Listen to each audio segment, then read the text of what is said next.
So welcome back, everyone. So today we're going to finish the chapter on, well, let me ask, what did we do last time? In 2 words. Reflection and refraction. 2 words, yeah, reflection, refraction.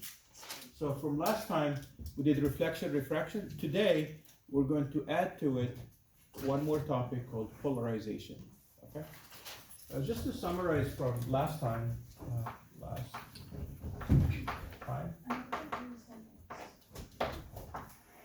reflection, let's draw a surface here. We draw a normal.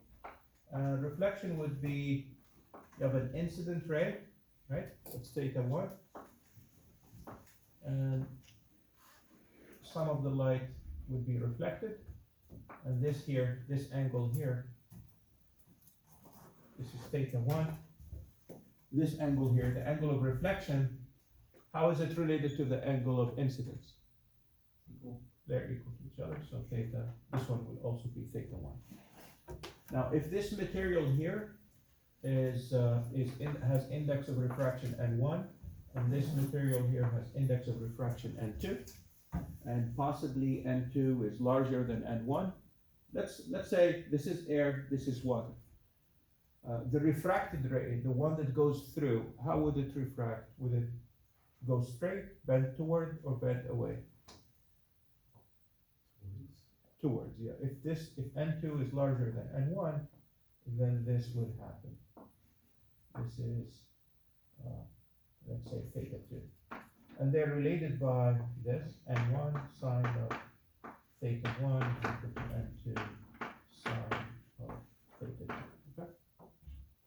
We will come back to this reflection, refraction when we talk about lenses and mirrors. But for today, the next, not for just today, for the next 30 minutes or so, we're going to talk about polarization. Yes? I had a question I forgot to ask last time, but the index of refraction equals the speed of light over v. V is the velocity of light in that material. Isn't it just c? In vacuum it is c, but in water, for example, the speed of light is a little bit slower. Oh, okay. Yeah. So polarization.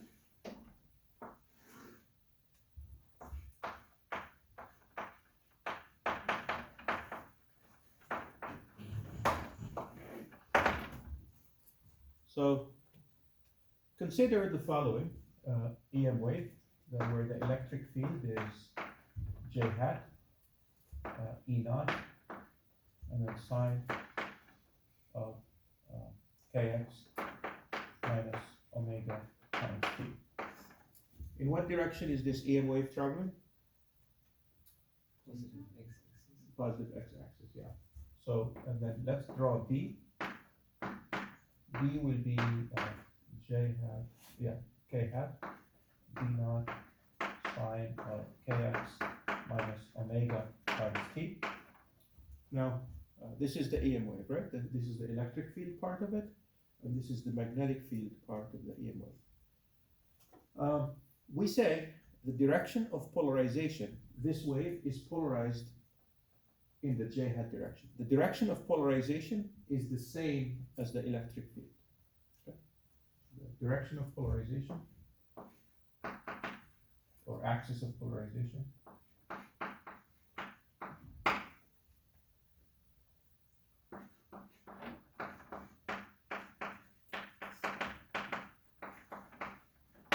is always the same as, it's always the same as the direction of E. Okay? We always choose it to be the direction of E. And so, for example, in this case, what's the polarization? In what direction is this polarized? The Y direction, or J direction. Try, give it a question. Okay, so if we are given only E and I'm supposed to find B, it's possible, right? Yeah. That how do I know that B is in the KD direction? We know the cross product of E and B has to be in the positive x direction. Okay. The direction of propagation, remember, is E cross B. Okay. Yeah. Okay. So I know that. So that's that. Now the next question I have for you, what's the intensity of this wave?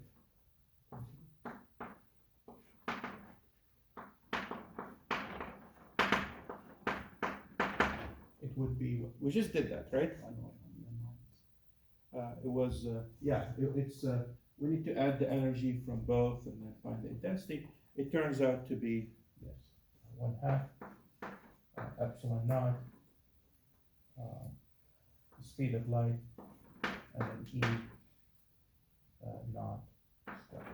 Okay.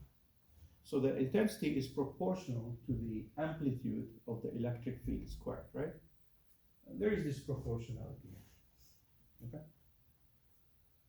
All right. So this is stuff that we have done. Okay. But we're interested in polarization. Now, light that comes from the sun, or maybe from a light bulb, tends to be n-polarized, not polarized.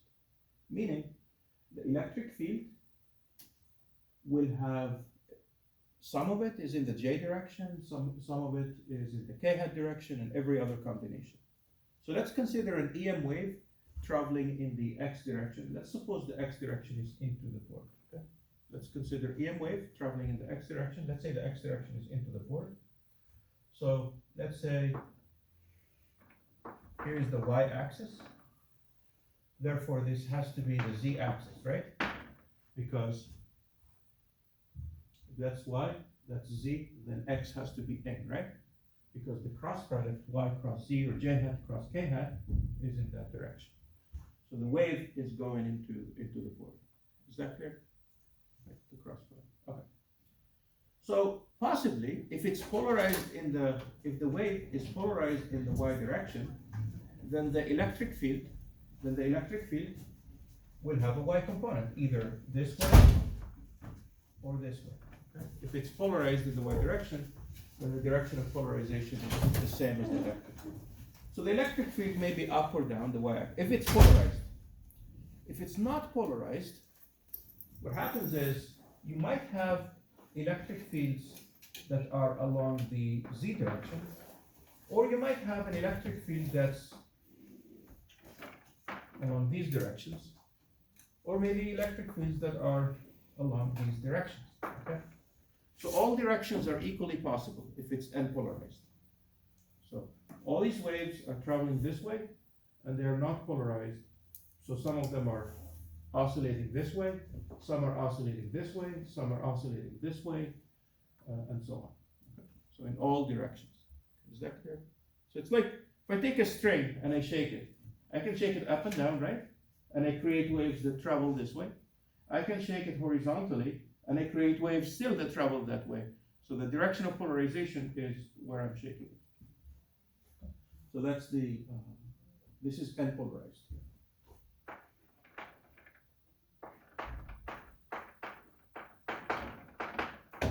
Okay, it's n-polarized.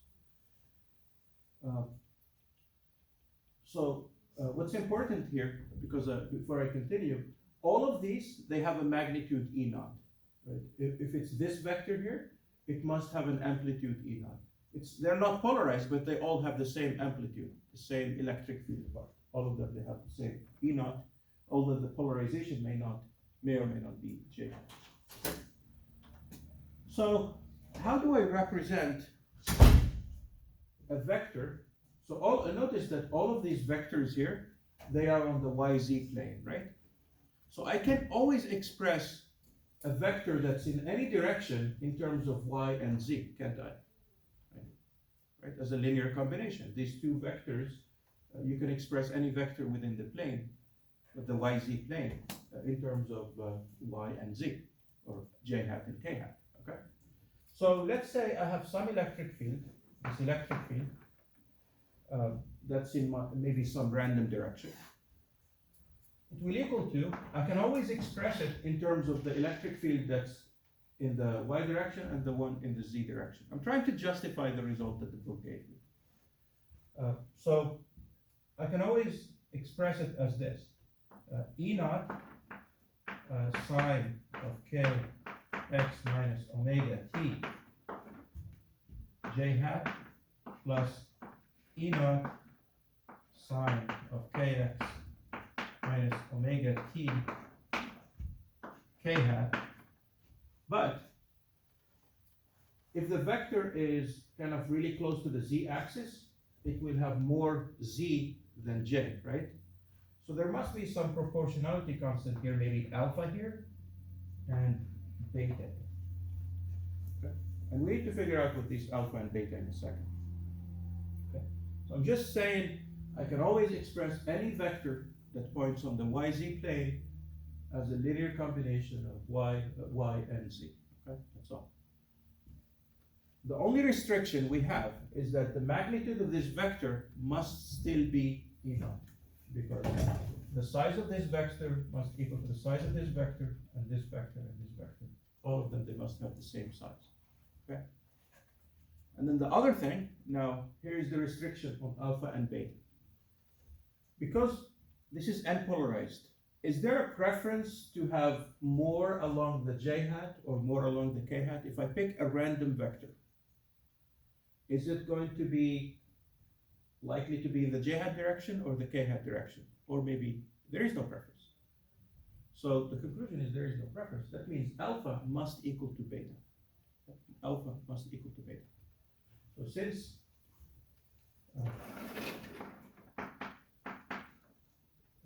it is n-polarized,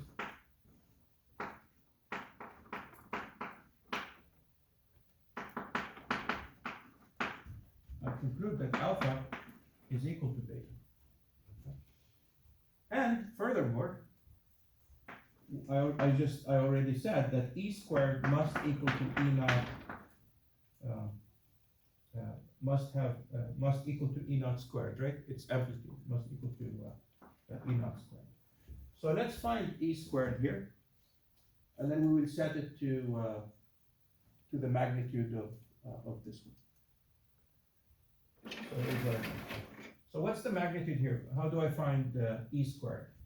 It would just be this one squared plus this one squared, right? So it's going to be alpha squared, E naught squared, sine squared of kx minus omega times t, right? Plus beta squared, E naught squared, sine squared. But what did we say alpha and beta are?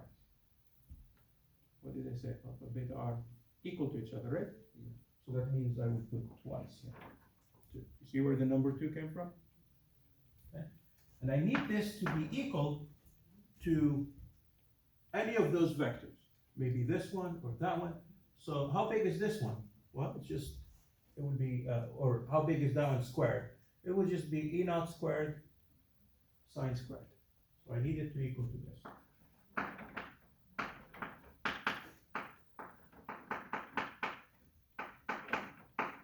Let's divide both sides by this. So I'll get, on the right side I will just have 1. On the left side I have 2 alpha squared. That means alpha will equal to 1 over the square root of 2. Okay? Alpha would be just 1 over the square root of 2. Now I'm going to rewrite my vector E and then see what happens. So that vector E, alpha and beta, they're both, each of them is 1 over the square root of 2. So the vector E is going to be, you will have 1 over the square root of 2, and then E naught sine of kx minus omega t plus omega t j hat plus 1 over the square root of 2 E naught sine of kx minus omega t k.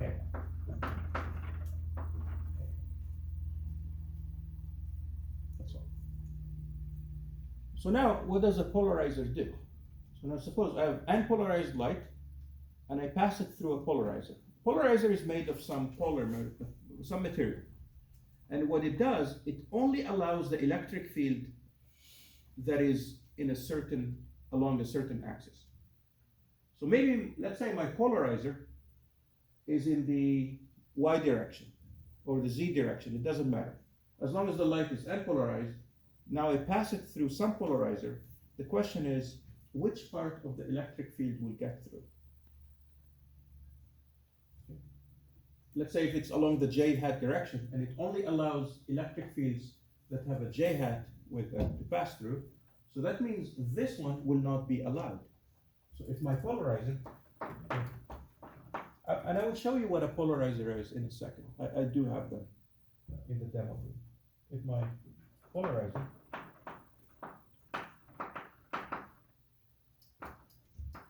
is along the J hat direction, then the electric field that will pass through, the electric field that will pass, the electric field that passes, I'll put here passes, will just be this one, 1 over root 2 E naught sine of k x minus omega times t. That's the only part that will pass. Okay? That's the only part that will pass. So what's the amplitude of this electric field here that's going to get through? What is its amplitude? E naught over root 2, right? That's the amplitude. Yeah. So the intensity will be, I'm going to use the, no, it's 1 half epsilon naught times c times the amplitude squared. And the amplitude here is 1 over root 2 times E naught squared. So let's see what we get. 1 over root 2, when you square it, what does it become? It becomes 1 half. And then I have 1 half epsilon naught c and then E naught squared. So this is 1 half. This is the intensity before the electric field passed through the polarizer. Okay, so this is called I naught. So if you have an electric field that is not if you have an EM wave or light that is not polarized and you get it through a polarizer, basically half of it doesn't get through. Half of the intensity, half of the energy gets lost or gets absorbed or reflected. Only half will pass through. It will be a little bit dimmer, less bright. Okay? So that's the intensity that will pass through. Is that clear? My analogies of this, of a meter stick here. If I want to get through the door over there, this is the polarization. Let's say it's polarized this way. And the door only allows this way, right? I can get through fine. But if I orient it this way and I try to pass through the door, I get stuck. It's not allowed to get through. So imagine you get a bunch of meter sticks. It's not quite the analogy, but you have a bunch of them pointing in all different directions. How many will pass through? Basically half the amount. In this case, again, the analogy is not completely true because the amplitude of this is the length, which is proportional to the electric field. But the intensity is E squared. But that's the analogy. Okay? If you're not pointing in that right direction, you're not getting through. That's all. The next one is, once the electric field is polarized, okay, let's say it's, the electric field is polarized, or the light is polarized, and it points in that certain direction. Let's say now, after it passed through one polarizer, I put another polarizer in front of it. And if that polarizer points in the same direction as the original one, now everything will get through. Okay, will get through. Whatever passed through the first polarizer will pass through the second one, if they point in the same direction. So let's say, what I mean is this. Let's say initially I have my N-polarized light. Here's N-polarized light. Next, this circle here, I have a polarizer let's say that's in the y direction, okay? When the electric field passes through, now I will just have electric fields that point this way, right? And, up and down. This is what passes through. And let's say the intensity here is I naught. The intensity here would be 1/2 of I naught, right? This is I prime. Okay, that's the intensity that passes. Next, let's say now, I was going to draw another arrow to designate the direction of motion. That might be confusing. The wave is still going this way. I would put another polarizer here. If this polarizer points in the same y direction, how much of this will pass? All of it will pass through. Good. How about now, let's say instead of pointing this way, this polarizer now decides to point this way and make an angle theta. How much will pass through? Not quite. 1/2. Yeah. Huh? 1/2. Not quite a half, because it's not, in this case now it's polarized. So a fourth? So it will depend on theta. Because now think about it. Our electric field points in this direction, right? How much of it is along this line? It's this part. So suppose I have a vector this way. And now I'm passing it through these, this is the axis I want to be parallel to.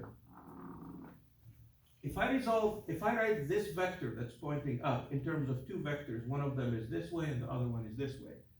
The one that's perpendicular to this axis doesn't go through, but the one along it will pass through. What is this part? Electric field times what? This is E. What would this be? Sine theta? Cosine. Oh. Adjacent, right? It's the adjacent. So this would be E cosine.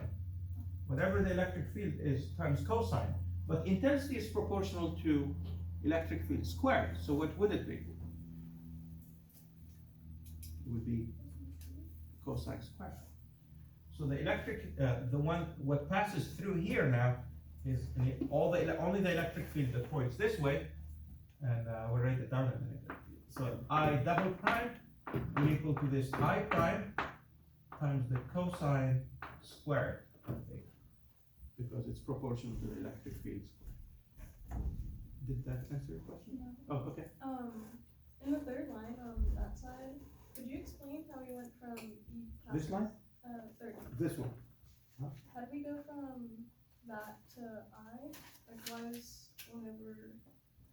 How did I get from here to here? Yeah. You said? Oh, we said the intensity for this wave here. The intensity is what? Is equal to this 1/2 epsilon naught c, and then E naught squared. E naught is the amplitude, is whatever in front of the sign. Yes, E naught is this, whatever that's in front of the sign. But here, what's in front of the sign? It's this. So it will be this thing squared. That's the amplitude now.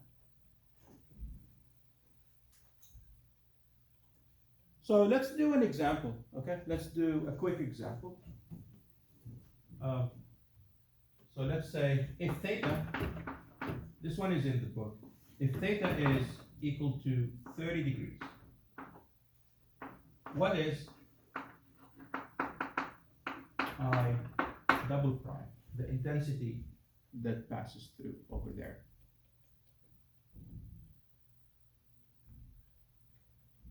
It would be this, right? We said I double prime is equal to I prime times the cosine squared, right? Of 30 degrees. And then I prime itself is 1/2 of I naught. So I prime is I naught over 2. And you said the cosine of 30 is √3 over 2, right? We need to square it.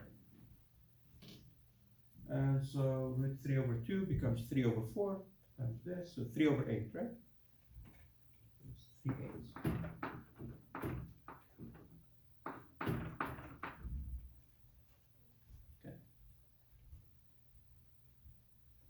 Okay.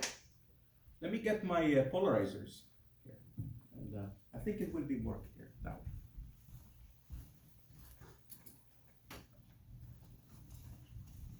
So here are my polarizers. Here's the first one, and you can see the intensity is dimmer, right? When the light goes through it, it's a little bit less. See that? When you see through it, do you see me clearly or a little bit dim? Yeah. Less light. Okay, good. So now I have another polarizer, and I can vary. I can change the angle here at the bottom here. It's at 0 degrees. So this one is at 0. This one is also at 0. So the intensity will be just fine. Just whatever passes through this one will continue passing through this one. However, you will notice, looking through this one, I'm going to start turning it. And it should start getting dimmer and dimmer, isn't it? I'm at, I can see the angle. Oh, here it is. I'm at 45 right now. When would I not see anything? When would it block everything? Yeah, when one of them allows this and the other one is this way. So that way it will be at night. So let's go to 90. It should keep getting dimmer, right? I have a hard time reading that. This is 75. This is 90. Yeah, so now it should be completely dim. Okay? Yep, almost 0. Right? Nothing. But let me ask you this. Let me move them away from each other. And you should still not be able to see any through them, almost nothing. The question is, let's say I put this one in between. But this one, let's say, is at a 45-degree angle to this one. And so it will be at 45-degree angle to this one, right? This one is 90 degrees with this. So let's say this one would be at 45. Would it be completely dim or no? No. No, because, so first, when it gets through, you get half the intensity. But now,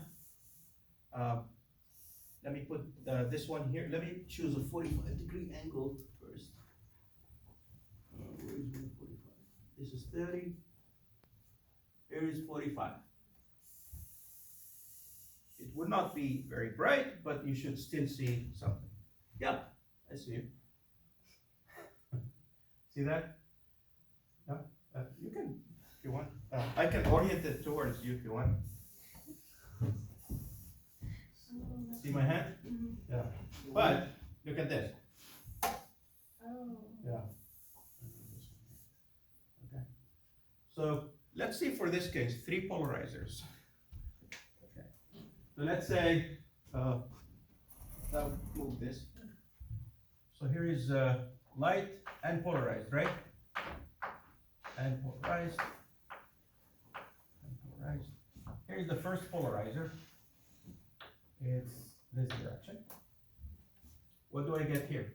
I prime will equal to what? This is I naught. So what would I prime be in terms of I naught? Half.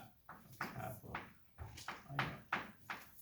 Now, the next polarizer will be at a 45-degree angle to that. This is 45.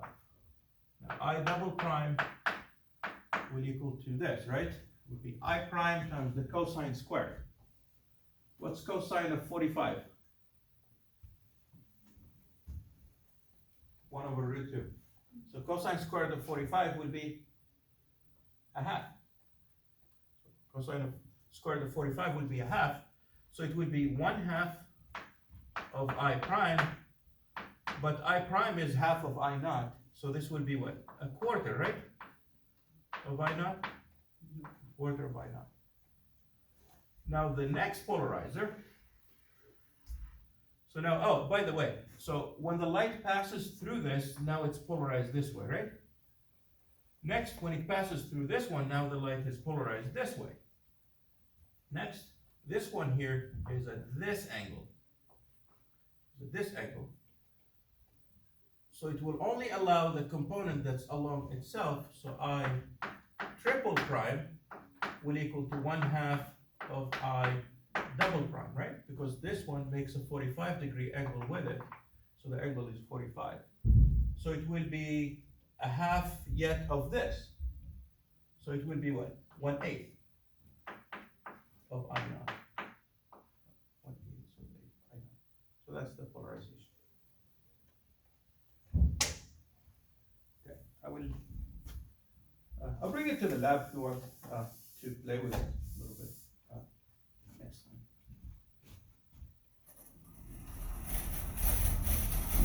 There is one more small topic that I don't want to spend too much time on called Brewster's angle, or polarization by reflection. Polarization by reflection. So let me pause this and then start it again.